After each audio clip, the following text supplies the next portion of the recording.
All right, let's dive right into this explainer and explore a journey that connects cutting-edge modern physics with some of the most ancient philosophies on Earth. We're on a quest to understand the fundamental fabric of reality itself, and at the absolute center of this cosmic detective story is a mystery so profound it literally breaks the traditional rules of physics. We're talking about quantum entanglement. It's this beautiful, mind-bending puzzle that continues to challenge absolutely everything we thought we knew about space, time, and how every single thing in our universe is deeply, inexplicably connected. Now, what's really fascinating is that even Albert Einstein, a guy who basically wrote the rulebook on modern physics, was completely baffled by the idea that particles could communicate instantly across vast expanses of space. Back in 1935, he published a paper detailing this exact concept, and he famously called it spooky action at a distance. And you can see why. He used that term because experiments were showing that if a particle is split into two parts, both parts remain inextricably linked, meaning if you change the spin of one particle, the other one instantaneously changes its spin in an equal and opposite way. It completely ignores how far apart they are. It's like they're talking to each other without any delay at all. So the big question is, how do we even begin to figure out this instant cosmic communication? Well, to crack the mystery, humanity had to look a lot closer at how modern science studies the fundamental building blocks of matter. By observing how particles interact at the very smallest possible scales, scientists are basically trying to map out the invisible forces that govern, well, everything around us. But to actually get to the bottom of this spooky entanglement, we had to build some of the most incredibly complex machines in human history. It really is like a massive cosmic detective story, spanning decades. Tracing this timeline from 1935 takes us on a pretty wild scientific journey, which all culminates in a groundbreaking moment in Geneva, Switzerland. After Einstein laid the initial groundwork, physicist Peter Higgs came along in 1964 and theorized a brand new particle, one that could finally explain how matter actually gets its mass. But, it took decades of intense engineering to build a tool powerful enough to even test this theory. And that brings us to 2008, when CERN completed their massive international project, paving the way directly to a historic discovery in 2012. To test all this, we had to build an absolute behemoth of a machine. Picture this. Buried 300 feet underground, the Large Hadron Collider is an awe-inspiring 17-mile circular tunnel. It represents an absolute triumph of human civilization. I mean, it is easily the most complicated and powerful device human beings have ever built. To put this sheer scale into perspective, it's a machine whose interior has to be kept completely empty of air and chilled to temperatures even colder than outer space itself. All of this built simply to understand the invisible fabric of our reality. So what actually happens inside this thing? By executing a highly precise sequence of events, scientists are basically recreating the conditions of the Big Bang itself, just in a microscopic area. First, they accelerate protons to blistering speeds of nearly 670 million miles per hour. Let that sink in for a second. Then, by violently firing these two beams into each other from opposite directions, the protons smash and shatter with an enormous, visceral release of energy. And it's that wreckage that allows researchers to dig through and study the fundamental particles making up all of matter. And all that smashing, it absolutely paid off. This historic effort finally confirmed the existence of an invisible force permeating the entire universe. On July 4, 2012, thousands of people crowded outside an auditorium at CERN to hear the news. And the atmosphere wasn't your typical stuffy science seminar. It was electric.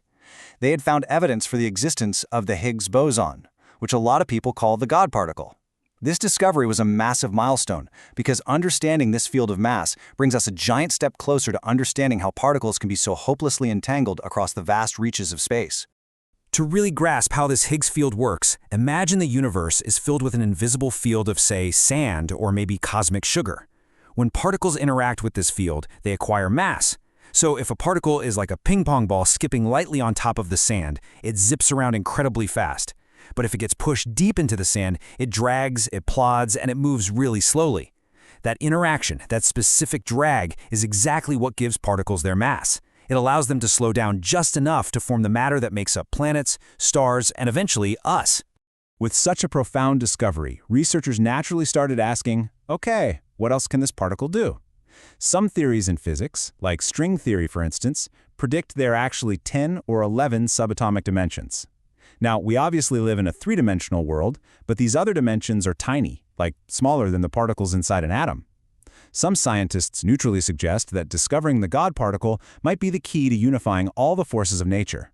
And some theorists even propose that if we can truly master this particle, it might allow us to access those other dimensions or, get this, even move forward and backward in time. Now, shifting gears just a bit, ancient astronaut theorists point out something really thought-provoking. When you neutrally compare the Large Hadron Collider next to the ancient Aztec calendar, there is an eerie visual similarity. The Aztec carving was historically known as a gateway to the universe.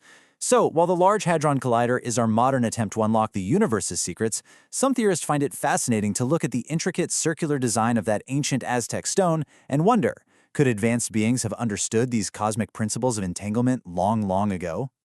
But here's why this matters to you. What you really need to take away from this is that you are literally made of stardust. Every single element in your body consists of material that has been around since before the beginning of time. This means your very own particles are entangled with the stars, and they're subject to these exact same laws of quantum connectivity. Think about it. If all matter in the universe is fundamentally linked at an atomic level, then each and every particle within us might theoretically contain the knowledge of the universe itself. This idea of cosmic connection actually goes way back to the ancient Mahabharata epic. Depicted in places like the massive Angkor Wat Temple in Cambodia, this Hindu mythology describes a universal field of accessible knowledge called the Akashic Record. The word Akasha comes from Sanskrit, and the whole concept proposes that all information in the universe is pre-existing and can actually be tapped into. Could the Akashic Record simply be an ancient civilization's way of describing a universe fully linked by quantum entanglement? It's often compared to a cosmic energy that's omnipresent, almost like the Force in Star Wars.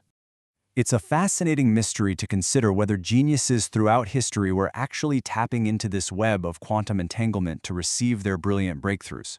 I mean, think about Albert Einstein's famous thought experiments, or the diaries of thinkers like Nikola Tesla and Socrates.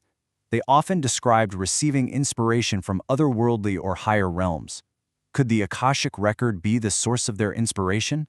Were they somehow downloading information directly from this omnipresent field of entangled knowledge? And believe it or not, modern science has actually tried to tap into this cosmic network. Most notably, the US and Soviet governments funded rigorous programs to test the very limits of human consciousness. Starting in the 1970s, the United States initiated Project Stargate. It's kind of wild to think about the government funding a team of psychic spies, but the goal was literally to train individuals in remote viewing. They operated under the theory that if the universe is entirely connected at a quantum level, the human mind just might be able to access a higher realm of knowledge and observe things far beyond our physical reach. Using specific meditative techniques under incredibly strict scientific protocols, remote viewers attempted to transcend basic sight and sound. By entering an altered state of consciousness, these individuals would put out a query and try to sense completely unknown targets across the solar system. We're talking locations on the Moon or Mars. Then, they'd record their impressions on paper. Why on earth would government spend millions on these studies? Well, perhaps they were trying to utilize macro-scale quantum entanglement to quite literally see across the cosmos. Searching for a historical precedent for all this cosmic energy takes us on a journey to Western China, to a place called the Magao Caves. Here, an incredible vault of ancient scientific and cosmic knowledge was kept hidden for centuries. Between 500 BC and 1500 AD, Buddhist monks stored scrolls inside beautifully painted temples dug right into a hillside. Fast forward to 1907, and a British explorer discovers a sealed-off room there containing nearly 50,000 texts. It was a massive Buddhist hall of records holding the oldest printed manuscript known to human history. Here is where it gets really mind-bending. Among these thousands of ancient texts was a 2nd century diagram of Mount Meru, a sacred cosmic mountain believed to be a stairway connecting heaven and earth. Astonishingly, a modern weapons scientist from Northrop Grumman, who actually designs particle beam weapons, noted that this ancient diagram is a perfect blueprint match for a particle accelerator. When you compare it side by side with a cyclotron, an atom smasher used during the Manhattan Project, the ancient drawing showed a device with different stacked lenses, precisely designed to focus energy. This striking parallel leads some fringe researchers to look just 600 miles south of the Magao Caves, toward Mount Kailash in western Tibet. Sitting at an elevation of nearly 22,000 feet, this mountain has a highly unusual shape. It's cone-shaped from one side and pyramid-shaped from another. For thousands of years, it's been revered as the spiritual center of the universe by Hinduism, Buddhism, Jainism, and Taoism. Even today, pilgrims travel there to walk a punishing 32-mile circular path carved along its base, desperately seeking to connect with the divine. As we wrap up this explainer, I want to leave you with a final, really provocative thought. Mongolian myths suggest that celestial beings dwelled around Mount Kailash because it was a transmitter of immense cosmic power. Knowing what we know now about the massive circular rings required for particle accelerators like the one at CERN, are we creating new science? Or is our modern pursuit of quantum entanglement simply plugging us back into a cosmic network our ancestors already understood? Could Mount Kailash have been a power plant emitting the technological energy needed to connect with the entire universe? It's an absolutely fascinating mystery, and it leaves us wondering just how deeply the cosmos and ourselves are truly connected through Einstein's spooky action at a distance.